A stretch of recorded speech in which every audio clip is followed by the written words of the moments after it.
जय श्री राम दोस्तों, हर हर महादेव और very good morning and I hope आप सभी के घर पे सब बहुत अच्छा होगा, मस्त होगा और हर दिन की तरह एक नई सुबह।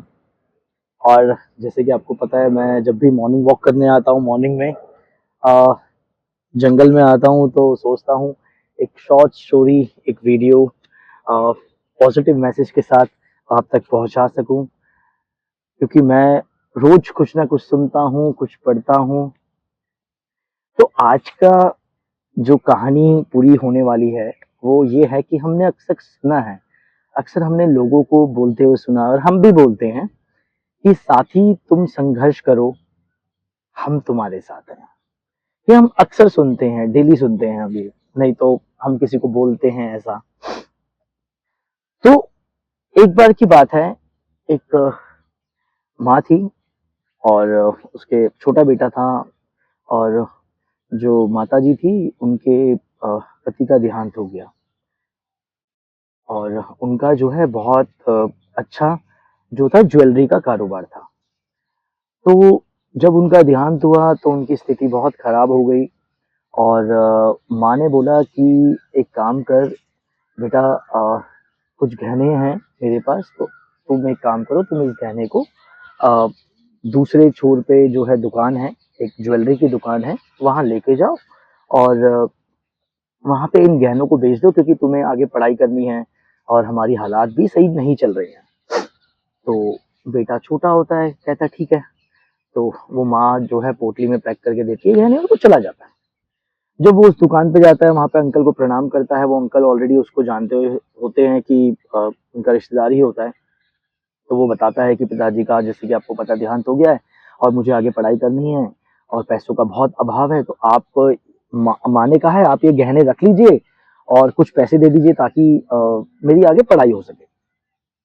तो वो गहने देखता है, अंदर जाता है, फिर बाहर आता है और कहता है बेटा जाके माँ को बोलना कि अभी जो है मार्केट बहुत डाउन चल रही है, कुछ समय बाद आप आइएगा, मैं आपको बता दूंगा, तब आप इनको बेच दीजिएगा। अभी इनका कुछ भी जो है पैसा नहीं मिलने वाला, मतलब ज्यादा पैसा नहीं मिलने वाला, काइंड ऑफ। और अगर बेटा तुम्हें पढ़ाई करनी है तो तुम एक काम करो, मैं तुम्हारी मदद करूंगा और तुम कुछ टाइम मेरी दुकान पे आ जाया करो, मुझे भी साथ मिल जाएगा और तुम्हें भी जो है सोने की और ज्वेलरीज की कैसे परख करते हैं तुम्हें भी नॉलेज हो जाएगी। ठीक है, बेटे को बड़ा अच्छा लगता है। बेटा घर आता है, बेटा माँ को बताता है कि माँ, वो अंकल जी तो जो है बहुत अच्छे हैं, उन्होंने तो बोला कि तू आ और तू काम कर और जो भी तेरी पढ़ाई का खर्चा होगा वो सब मैं दूंगा। तो माँ को भी अच्छा लगता है।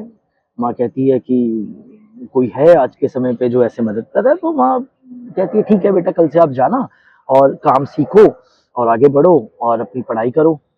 माँ अब उन गहनों को दोबारा रख देती है संदूक में। तो कुछ समय बीतता जाता है, बीतता जाता है, बीतता जाता है और कुछ सालों बाद जो बच्चा बड़ा होता है तो फिर दोबारा उसकी माँ उसे कहती है बेटा अब ये गहने लेके जा और अंकल जी को दे, क्योंकि अब मार्केट का भाव अच्छा चल रहा होगा तो ये गहने वो ले लेंगे। तो बच्चा संदूक खोलता है और वो जो पोटली होती है वो खोलता है और जैसे ही उस पोटली को खोलता है वो हैरान हो जाता है। उसके पैरों तले से जमीन निकल जाती है, क्योंकि जो वो गहने थे वो सारे नकली गहने थे। अब पहले उसको बचपन में समझ नहीं होती असली नकली की, लेकिन अब वो काम कर रहा है इतने लंबे समय से तो उसे पता है कि असली क्या है, नकली क्या है। तो अब वो क्या सोचता है कि वो अंकल कितने अच्छे थे जिन्होंने मेरी मदद करी, लेकिन अब मैं किस मुंह से उनके पास जाऊं।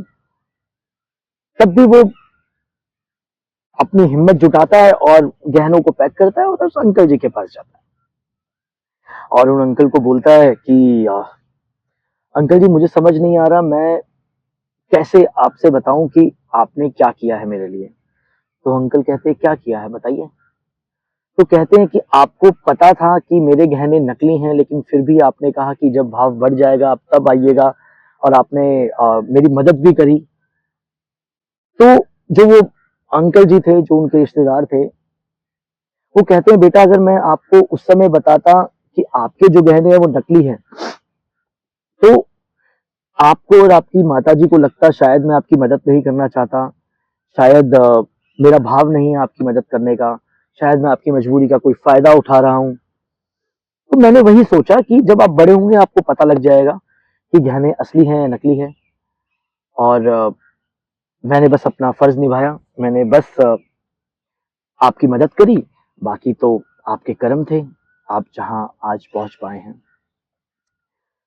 तो कहानी बहुत छोटी है, लेकिन जो इसका कंक्लूजन है, जो इसका पूरा अ, सार है, या मैं कहूँ पूरा एकदम इसका अर्थ जो है, वो ये है कि हम भी क्या करते हैं अपनी लाइफ में, कभी कभार अपने रिलेशनशिप्स में, चाहे फ्रेंड्स के साथ हो, चाहे हमारी लाइफ में हमारी wife, girlfriend, boyfriend, brother, sister, हम सामने वाले की बात नहीं सुनते और हम रिएक्ट कर देते हैं। हम उसकी मदद करने के लिए सक्षम हैं, लेकिन फिर भी हम बहाने बना देते हैं। तो जैसे कि मैं हमेशा हर एक वीडियो में कहता हूं, जब भी आपको किसी की मदद करने का मौका मिले, छोटी बड़ी किसी भी रूप में मदद हो सकती है, आप प्लीज मदद करिए, क्योंकि उस ऊपर वाले ने आपको भेजा है उस इंसान की मदद करने के लिए, वरना वो अकेला काफी है हम सबकी मदद करने के लिए। और हाँ, आज की जिंदगी में किसी को ज्ञान ना बांटे, सबके पास ज्ञान है, बस मुस्कान बांटे। मैं हमेशा कहता हूँ, spread love, happiness and smile. Cheers for this beautiful life. जिंदगी बहुत खूबसूरत है, इसको जियो, हर दिन जियो, हर दिन उत्साह है, हंस के जियो और प्रभु की भक्ति करो। Till the time, love you all, हर हर महादेव। कल फिर दोबारा मिलूंगा नई स्टोरी के साथ, और आप जरूर बताइएगा कि आपको स्टोरी कैसी लगी। Thank you so much.